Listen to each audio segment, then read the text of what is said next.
TET 2024ला प्रश्न विचारलेला होता m-d/l multiply x is equal to question mark. तर अशा प्रकारचा प्रश्न जो आहे तो रोमन नंबर्सशी संबंधित आहे. M-D-L हे जे अल्फाबेट्स आहेत ते रोमन अल्फाबेट्स आहेत. तर यामध्ये रोमन अल्फाबेट्स बघा L, C, D आणि M अशा प्रकारचे आहेत. तर Lची व्हॅल्यू आपल्याला 50 आहे, Cची व्हॅल्यू रोमनमध्ये 100 येते, Dची व्हॅल्यू 500 येते आणि Mची व्हॅल्यू 1000 येते. या सगळ्या व्हॅल्यूज जे आहेत ते या फॉर्म्युल्यामध्ये किंवा या गणितामध्ये पुट करायचे आहेत आपल्याला. तर सर्वप्रथम Mची व्हॅल्यू किती येते 1000 मायनस Dची व्हॅल्यू 500 अपॉन Lची व्हॅल्यू आहे 50 मल्टिप्लाय x म्हणजे किती होतो, x म्हणजे होतो 10 मल्टिप्लाय 10 करायचं इज इक्वल टू आता सॉल्व करायचं याला. 1000 मायनस 500 किती होतात तर 500 अपॉन 50 मल्टिप्लाय 10. हा 0 कॅन्सल, इथं भाग तुटतो 5 1 5 5 10 50. आता 10 multiply 10 multiply 10 is equal to 100. हे येते ॲन्सर, फायनल ॲन्सर 100. TET 2024ला प्रश्न विचारला होता जर a-1/a इज इक्वल टू 1.5 आणि a² + 1/a² is equal to 4.25 तर a³ - 1/a³ याची किंमत काढायची आहे आपल्याला. तर अशा गणितामध्ये काय करायचं आहे, एक छोटासा सिंपल ट्रिक आहे, एक फॉर्म्युला आहे, त्यानुसार आपण याचा सॉल्व करू शकतो. याला आपण a³ - 1/a³ is equal two bracket me a - 1/a bracket complete, दुसऱ्या ब्रॅकेटमध्ये a² + 1/a² + 1.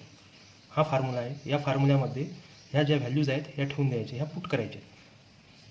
तर सर्वप्रथम a - 1/a म्हटलं म्हणजे 1.5 आहे. दुसऱ्या ब्रॅकेटमध्ये a² + 1/a² + 1 आहे. तर आपल्याकडे a² + 1/a² हे गणितामध्ये दिलेली आहे व्हॅल्यू 4.25 आणि हा बाकीचा प्लस ॲज इट इज लिहिला. त्यानंतर याला सॉल्व करायचं आहे आपल्याला. 1.5 ब्रॅकेटमध्ये 4.25 + 1 मीन्स किती होतात तर 5.25. आता 1.5 एका ब्रॅकेटमध्ये आणि दुसऱ्या ब्रॅकेटमध्ये 5.25 याचा अर्थ काय होतो, हे एकमेकांना मल्टिप्लिकेशनमध्ये आहेत, गुणाकारामध्ये. तर 1.5 मल्टिप्लाय 5.25 मीन्स किती येतात 7.875. हे फायनल ॲन्सर येते.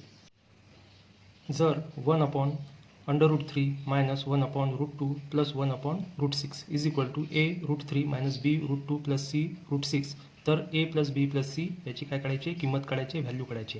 TET 2024ला प्रश्न आलेला आहे. ऑप्शन्स आहेत 0, 1, 11 आणि 2√6.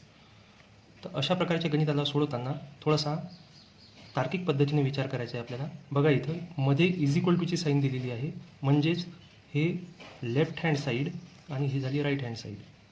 ह्या दोन्ही पण काय आहेत, इज इक्वल टूच्या साईनमध्ये इक्वल आहेत. म्हणजेच काय a√3 याची व्हॅल्यू 1/√3 असू शकते. तर आपण अशा पद्धतीनं सॉल्व करूया त्याला.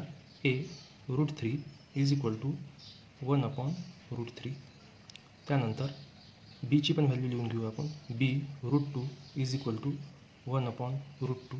त्यानंतर सीची व्हॅल्यू लिहून घेऊयात.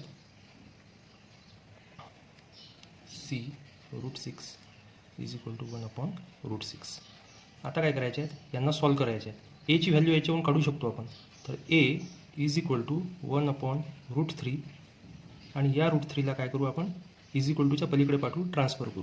तर ट्रान्सफर करताना इज इक्वल टूच्या या पलीकडे जाताना याचं काय होते, साईन चेंज होतात. इथं हा एला मल्टिप्लिकेशनमध्ये आहे √3, तर इकडे गेल्यानंतर हा काय देईल, डिवाईडला जाईल, एवढं लक्षात ठेवा. तसंच बीची व्हॅल्यू काय होईल, b is equal to 1/√2 multiply √2.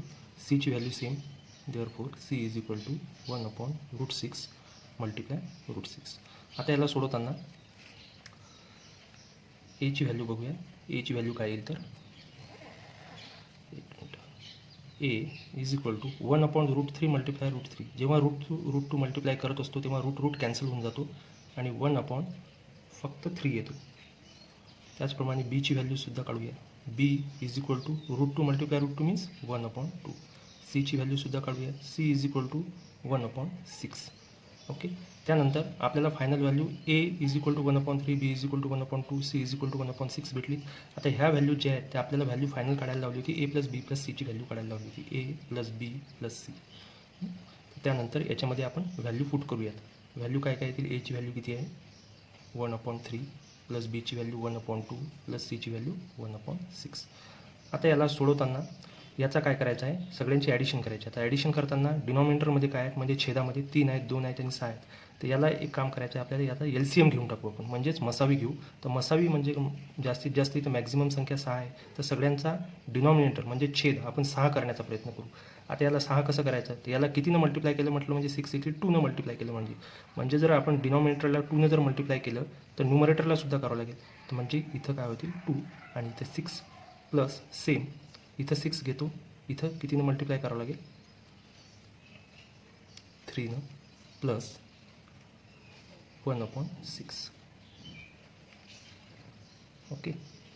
त्यानंतर सगळ्यांचा छेद समान झाला, डिनॉमिनेटरसारखा झाला, एक वेळा लिहून घ्यायचा आहे आणि सगळ्यांची वरच्यांची न्यूमरेटरची म्हणजे अंशाची ॲडिशन करायची आहे. 2 + 3 5, 5 + 1 6. 6 कॅन्सल होतात आणि फायनल ॲन्सर 1 येतील. फायनल ॲन्सर 1 म्हणजे option number 2, option number 2 1 answer. Video आवडल्यास लाईक, शेअर आणि सबस्क्राईब करा. थँक्यू.